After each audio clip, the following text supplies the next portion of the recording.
dia faly miarabantsika tsirairay avy indray any atokantrano any izay any amin'ny toerana rehetra any manaraka an'izao fandaharana izao miomana iaona amin'Andriamanitra ao, fandaharana izay izarana ny fahamarinana voalaza ato amin'ny Baiboly araka izay fitarihiny fanamasina amin'izao fotoana izao. Ny zavatra manery ary matoa tafaraka amin'izao fotoana izao dia ny atonga ny tsirairay avy ho tafahomana ny amin'izany hoe fiverenan'i Jesosy zany, arak'ilay lohateny fandaharana hoe miomana iaona amin'Andriamanitra ao. Zany hoe ny teny rehetra izay ambara eto dia teny mba hatonga antsika tsirairay avy ho voadio, hatonga antsika tsirairay avy ho velombelona, hatonga antsika tsirairay avy tena ho azavainy ny tenin'Andriamanitra. Satria voalaza ato amin'ny Baiboly hoe ny tenin'Andriamanitra dia tahaka ny sabatra roa lela, maranitra mihoatra ny sabatra roa lela rozy izy, ary ny sabatra zany mampisaraka, manasaraka ny tonona sy ny tsoka, mampisaraka ny aina sy ny fanahy, ary mahafantatra na dia ny fisainany lalin'ny fo ary. Zany hoe ny fanamasina manazava, ary rehefa eo ny fanamasina mandeha ny tenin'Andriamanitra dia io tenin'Andriamanitra io mampisaraka ny tsara sy ny ratsy, mampisaraka ny zava-poana sy ny zavatra sarobidy eo anatrehan'i Jehovah ray. Ary zay ny antony hoe andraisantsika ny tenin'Andriamanitra. Ny tenin'Andriamanitra koa voalaza hoe tahaka ny rano, ho fafazako rano madio izy ianareo, efa madio rahateo nareo no ny teniko. Zany hoe ty rano omena antsika ity dia rano manasa antsika amin'ny loto n'izao tontolo izao, manasa antsika amin'ny loto ny fahotana, manasa antsika amin'ny zavatra rehetrarehetra izay tsy araka ny voasoratra ato amin'ny Baiboly, manakana ny herin'ny voninahitry ny ray tsy ho hitantsika, dia tenin'ny ray voalaza ato amin'ny Baiboly ihany koa omeny antsika, manasa antsika manadio zany. Ary ho koa voasoratra ny tenin'Andriamanitra tahaka ny rano zay, rehefa misotro ny rano ny olona dia afaka ny etaetany, ary rano madio voasoratra ato amin'ity Baiboly ity nomena antsika tsirairay avy ho famelombelomana. Ary farany dia ho koa ny teny hoe ny tenin'Andriamanitra tahaka ny fanilon'ny tongotro sy fanazavana ny lalako, tsy hoe tahaka ny fanilon'ny tongotro fa tena hoe fanilon'ny tongotro sy fanazavana ny lalako. Ary ilayntsika ny teny voalaza ato amin'ny Baiboly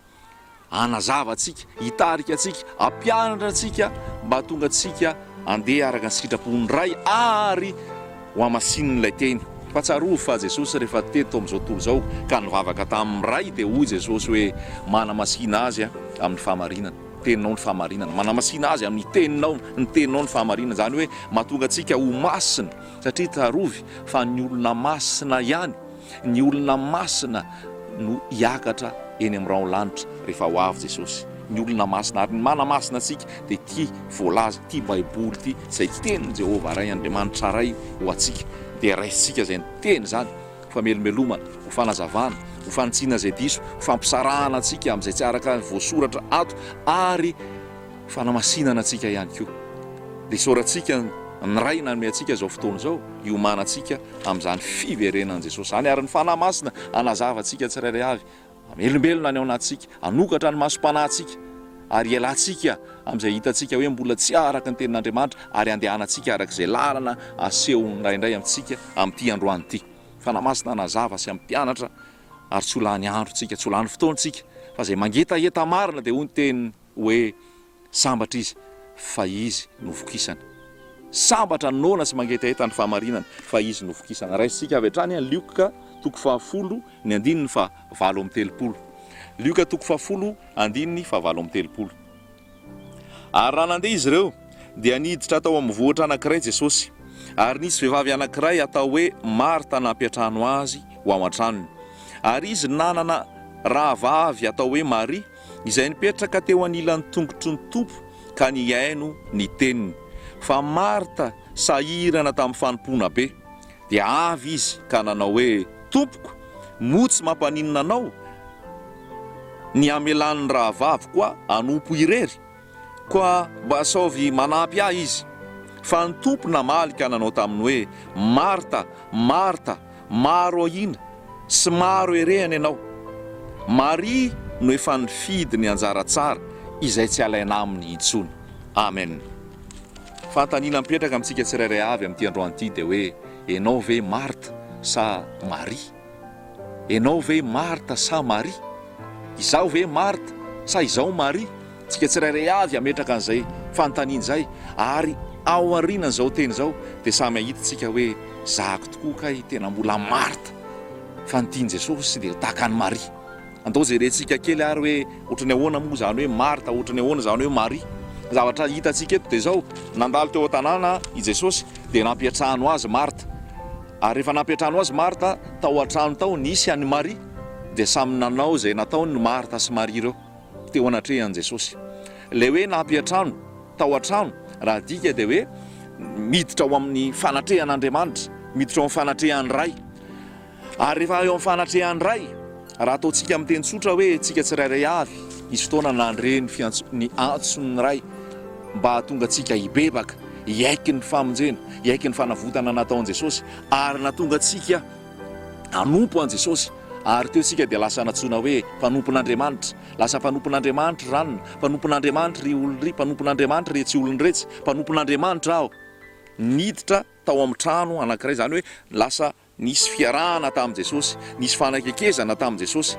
Ary rehefa niaraka tamin'i Jesosy natsoina hoe kristianina, natsoina hoe zanak'Andriamanitra, natsoina hoe miaraka amin'i Jesosy dia misy amin'izay fiainana isan'andro san'andro miaraka amin'i Jesosy, misy amin'izay fiarahana ao anatin'ilay trano. Ka izao nefa amin'ilay fiarahana ao amin'ilay trano misy nakasahan'Andriamanitra ary misy ny tsy nakasahan'Andriamanitra. Mampatsiahy an'ilay tenin' Jesosy hoe ny fanjakan'Andriamanitra dia tahaka ny lehilahy anankiray izay nandeha nanarato ary natsipy ny arato, ary rehefa natsipy ny arato dia nahazo trondro maro be dia mbola nitsivanina indray ny trondro avy eo ary nisy karazany tao anatiny tao. Izany hoe rehefa ao amin'Andriamanitra, samy laza hoe ao amin'Andriamanitra, samy laza hoe ao amin'i Jesosy, fa Jesosy mandinika ny fo, Jesosy mamantatra ny vo, Jesosy mahafantatra ny hetsika ataonao hoe inona moa ny antony anaovanao an'ity hetsika iray ity, inona ny antony anaovanao an'ity asa iray ity, inona ny mahatonga anao hanao an'izao asa izao izay lazainao fa fanompona. Iresakitsika zany amin'ny hoe Marta aloha. I Marta dia nampiatrano an Jesosy, ary rehefa nampiatrano an Jesosy izy dia izao ny voasoratra hoe eo amin'ny andininy fa 70, Marta sahirana tamin'ny fanompona be. Marta sahirana tamin'ny fanompona be. Nampiatrano an Jesosy ao anaty trano, ao anaty trano dikany hoe zany hoe misy firaisana, misy fiarahana, misy efa voafatra zany hoe miaraka amin'i Jesosy. Kanefa ny toe-panahin'i Marta sy ny fiainan'ny Marta sy ny zavatra niainan'ny Marta dia tsy nitondra fitsaharana ho anazy, tsy nitondra filaminana ho anazy, tsy nitondra fiadanana ho anazy, tsy nitondra fahasambarana ho azy. Satria nahoana ozy nanompo be izy, nanao asa be izy. Miaraka amin'i Jesosy, zanak'Andriamanitra, mety misy zany izao zany raha manompo an'Andriamanitra ary manao asa be, miasa be ho an Jesosy, mety asa tsy tediavin'i Jesosy ho ataoko, ny lasa ataoko, mety tsy fanompona araka ny tiany Jesosy ataoko, ny fanompona ataoko, ary lasa mandreraka anazy zany avy eo, lasa manahira anazy zany avy eo, lasa manavesatra azy zany avy eo, ary lasa mampanota mihitsy ary avy eo, lasa mampanota mihitsy avy eo. Tsy hita intsony Jesosy fa asa be no ataoko, asa fanompona no ataoko, ary iny asa iny ohatrany lasa hijerena hoe kristianina, iny asa iny lasa hijerena hoe zanaky ny ray, iny asa iny no hijerena hoe an'Andriamanitra. Fa nijereny Jesosy, jereny Jesosy amintsika dia ny toe-pontsika, ny toe-panahintsika, ny mombantsika araka ny tenin'Andriamanitra ve. Raisitsika zao raha mijeritsika ao amin'ny Apokalipsy 2 dia mahita an'izay tsika, mety hoe azo ampifandraisina ihany reo, azo ampifandraisina ihany reo Marta sy ny amin'ny hoe ato Efesosy, ny fiangonana tao Efesosy eo amin'ny 2 dia milaza Jesosy amin'ny fiangonana tao Efesosy hoe fantatro ny asanao sy ny fikelezanao aina sy ny faharetanao ary ny tsy fahazakanao izay manao ratsy. Zany hoe hitan' Jesosy ny tao Efesosy, ary hitan' Jesosy ny toe-pony sy ny zavatra nataony, ary hoy Jesosy taminy hoe fantatro ianao fa mikely aina amin'ny fanompona, fantatro ianao fa manana faharetana amin'ny fanompona, fantatro fa tsy zakanao izay manao ratsy, ary ianao efa nizaha-toetra izay milaza ny tena no apôstôly, kanto tsy izy ary hitanao fa mpandainga izy. Apokalipsy 2:2 zay. Ary manana faharetana ianao ka niaritra noho ny anarako sady tsy reraka. Fa izao zavatra nitenenin'i Jesosy tamin'ny tato Efesosy, marina ianao fa miasa be, marina ianao fa mikely aina, marina ianao fa tena hoe tsy zakanao zay mpanao ratsy ary marina fanjahanao toetra zay apôstôly kanefa mpandainga fa ozy Jesosy hoe manana lazaina aminao anefa ahako amin'ny andininy faefatra mana teny aminao aho satria efa niala tamin'ny fitiavana voalohany ianao.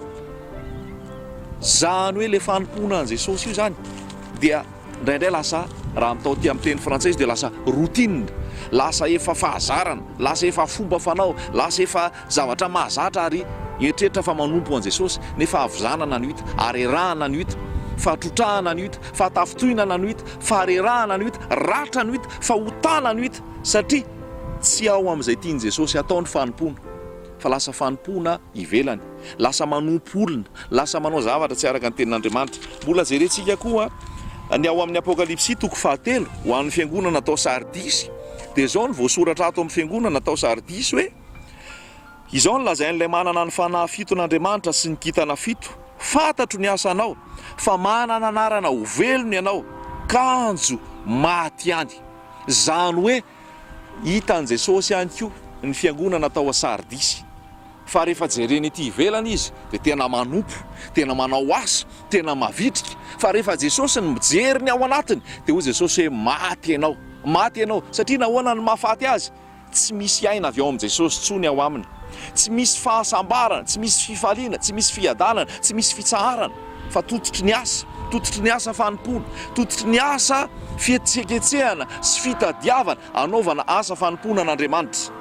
Ry havana zay manaraka amin'ity androany ity miteny amintsika ny tsirairay, miteny antsika tsirairay avy ny tompo ao amin'ny fanompona an'Andriamanitra dia misy ny tahaka Marta zany rehefa jeren'i Jesosy, everiny fa ao amin'ny asa ny itiavan'i Jesosy azy, everiny fa ao amin'ny fiforana mafy amin'ny asa ary fanaovana asa maro ny itiavan'i Jesosy azy. Ary rehefa ianao no miasa ho an'ny tompo ka tsy ao amin'ny zavatra tediavin'ny tompo dia reraka ianao, tsy miadana ianao, tsy sambatra ianao. Firifiry amintsika no voalaza teo hoe manenjika asa maro, manao fanompona maro fa moa ve matsapa ny fanatrehan'i Jesosy ianao, moa ve matsapa ny fiadanana ianao, moa ve matsapa fitsaharana ianao, sa sao dia lasa asa mangeja anao zany, sao dia asa manery anao zany, sao dia asa voamaika manalavitra anao amin'Andriamanitra zany ary mahatonga anao ao anatin'ny geja ny fahotana, lasa ao anatin'ny fahotana fa tsy mijery zay tena hoe inona sitrapon'i Jesosy ho ataoko, inona ny tiany Jesosy ho ataoko. Fa be da be ny asa amin'izao fotoana izay everitsika mpanompon'Andriamanitra, tsika mpianatra ny tompo, tsika miaramila an Jesosy, tsika zanak'Andriamanitra, tsika kristiana nefa tsy ao amin'ny tiany Jesosy atao, tsy ao amin'ny tiany Jesosy atao. Tsy ho voatanisako eto daholo izy rehetrarehetra, tsy ho voatanisako eto daholo izy rehetrarehetra fa maro be zavatra tsy ao amin'ny tenin'Andriamanitra, tsy ao amin'ny zavatra tediavin'i Jesosy ary mila avela satria manavesatra anao, manahirana anao. Matetika ny zavatra hita ao anatin'ny fiangonana, ao amin'ny fanompona dia lasa fitadiavana vola, fitadiavana vola ary fitakiana vola, fihetsiketsehana zona vola amin'ny olona, fangalana vola sy fangalana fananana, fangalana arena amin'ny olona. Zay olona efa ao anatin'ny fahasahiranana, olona ao anatin'ny vesatra, olona ao anatin'ny tena hoe fahasahiranana be, fa lasa anaovana fitadiavam-bola, akana vola, akana vola, akana vola, akana fananana. Ny fanompona ary lazaina fa zay ny fanompona n'Andriamanitra, lazaina fa ankasitrahan'Andriamanitra amin'izany, lazaina fa tian'Andriamanitra amin'izany. Kanefa le olona mbola mavesatry ny fahotana, le olona mbola voageja ny fahotana, le olona mbola tsy manana antoka ny amin'ny fiainana mandrakizay, tsy manana antoka ny amin'ny hoe ekarany rehefa tonga eny amin'ny rahaolanitra Jesosy, fa lasa voafitaka ny olona manompo an'Andriamanitra ianao amin'ny fanomezanao vola, amin'ny fanomezanao rakitra, amin'ny fanomezanao adidy, amin'ny fanomezanao an'izao rehetrarehetra izao, amin'ny famonjenao fotoana maraina, atoandro, hariva. Misy dia milaza fa manompo an'Andriamanitra, tsy hita tsony ao an-tokantranony, miainga maraina amin'ny enina any tranon'Andriamanitra. Hoy ny voalaza, tranon'Andriamanitra nefa tsy iza fa ny tenako ny tranon'Andriamanitra. Averina amintsika foana izay, andeha ho any amin'ny tranon'Andriamanitra fa tsarovy fa ny tranon'Andriamanitra dia ny tenanao, ny tranon'Andriamanitra dia ianao voalohany indrindra. Tonga any amin'ny tranon'Andriamanitra mandeha maraina, vao mangiran-dratsy, tapitra ny fotoana anankiray, mbola mamonjy ny fotoana faharoa, tapitra ny fotoana faharoa, mbola mamonjy ny fotoana fahatelo raha misy fotoana fahatelo, tonga indray ny hariva, mbola any, tsy hita tsony ny ao an-tokantrano, nefa ao an-tokantrano ny ministera, asa voalohany izay apetraka, dia milaza fa manompo an'Andriamanitra. Na ray mpianakaviana miaino ahy eto, na reny mpianakaviana miaino ahy eto, adino ny ao an-tokantrano, adino ny vady, adino ny zanaka, any ny zanaka avy eo ka lasa amin'ny liba any amin'ny fifohana sy ny fisotroana sy ny fidorohana ary lasa any amin'ny fahotana maro. Ny vady lasa tsy zarizary ny ao an-tokantrano ary lasa mivily lalana mandeha amin'ny fahotana satria izaho lasa tsy mandray ny andraikitra ao an-tokantrano. Mihevitra fa manompo an'Andriamanitra nefa anisany anadina an'Andriamanitra voalohany dia ny ao an-tokantranoko. Ny ao an-tokantranoko ve manana an Jesosy, ny ao an-tokantranoko ve misy tahotra an'Andriamanitra, ny vadiko ve mahazo fity amiko, mahazo fikarakarana avy amiko, fa io no apetraka Andriamanitra ho karakaraiko voalohany indrindra. Ny zanako ve mahazo fity, ny zanako ve voakarakaraka raha ny tenin'Andriamanitra, sady tsy hita mihitsy aho an-tokantrano fa milaza nefa mpanompon'Andriamanitra any amin'izay rehetrarehetra alehako any, fa ho adin'ny tompo aho amin'ny tokantrano izay ametrahan'ny tompo aho, amin'ny zanako, amin'ny vadiko. Nanompo an'Andriamanitra ve, natahotra an'Andriamanitra ve, nisy famasinana ve ireo tokantrano ireo. Zany ny zavatra diadavin'ny tompo amintsika. Misy fotoantsika variana amin'ny fanompoana olona ihany koa, lasa olona ny jerena fa tsy Jesosy intsony, fanompoana olona, fanarahana olona, fianoana olona fa tsy miaino an'ilay Jesosy, tsy manaraka an Jesosy, tsy manaraka ny tenin'Andriamanitra. Ary rehefa zay ny zavatra hita dia ao anatin'ny vesatritsika, lasa ny didy sy ny lalàna no rahantsika.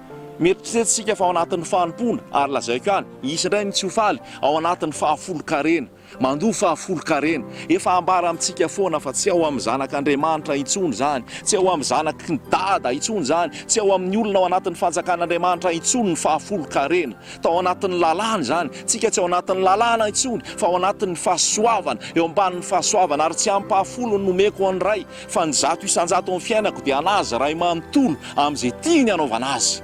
Misy milaza amintsika fa manompo an'Andriamanitra ianao amin'ny fanomezana fahafolo-karena ary misy tena hoe jamba ny masony, jamba ny masony, jamba ny momba azy rehetrarehetra. Izy ao anatin'ny fahotana maro izay tsy afaka fa mieritreritra fa mpanompon'Andriamanitra ary ankasitrahan'Andriamanitra rehefa mameny ampahafolony.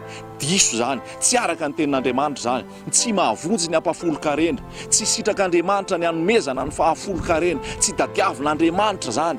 Fandetavin'Andriamanitra dia ny 100 isan-jato manaiky an Jesosy, manao ny sitrapon'Andriamanitra.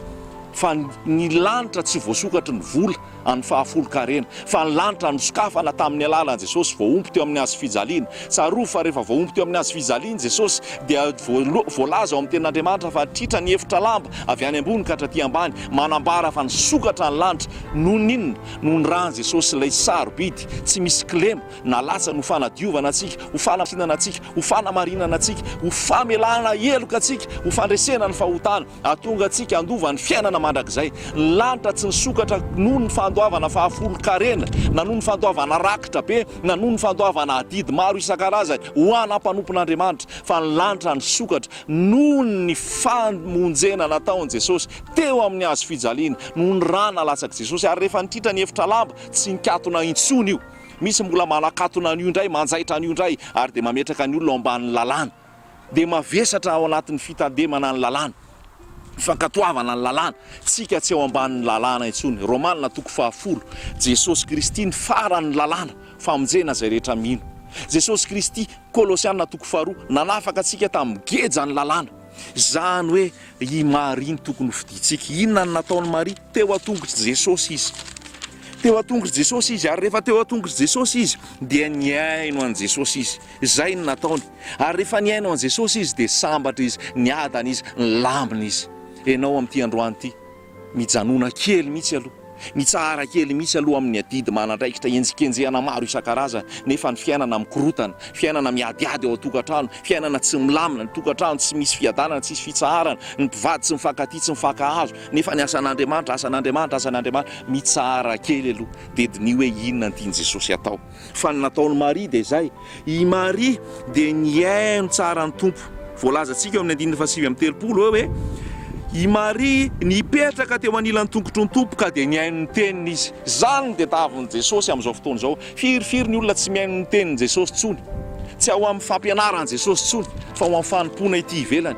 Firifiry zany, raha miaino an Jesosy sika, be da be ny asa tsy ho atao intsony fa tsy ilain'i Jesosy. Raha tena miaino an Jesosy marina tsika, be da be ny asa ho ajanona fa tsy ilain' Jesosy tsony raha miaino an' Jesosy marintsika. Izany no tenenina ray amin'ity androany ity hoe manatona eo amin'i Jesosy fa ny asa fanompoana voalohany indrindra mila atao dia ny eo an-tongotra Jesosy miaino azy. Izay ny tena asa fanompoana voalohany indrindra. Ianao nge rehefa manompo an' Jesosy eo an-tongotra Jesosy mety hiteny Jesosy aza manao ninina mihitsy eo am-tongotry fotsiny ianao. Miaino ny tenin'Andriamanitra, azavainy ny tenin'Andriamanitra, ampaherezany ny tenin'Andriamanitra, ahitsy ny tenin'Andriamanitra, azavainy ny tenin'Andriamanitra, amasiny ny tenin'Andriamanitra eo an-tongotry Jesosy. Ary tsarovy amin'ny Apokalipsy manambara ilay tongotry Jesosy, ilay tongotry Jesosy lay mangano ano, lay varahana mangano ano. Inona ny varahana mangano ano? Milaza fanamarinana, milaza fanamarinana. Jesosy ny manamarina anao, tsy asa fanompoana ny manamarina anao, tsy asa fanompoana ny mahavovonjy anao, tsy asa fanompoana ny idiranao ny fanjakan'ny lanitra, fa ny rahany Jesosy manasa sy manadio anao.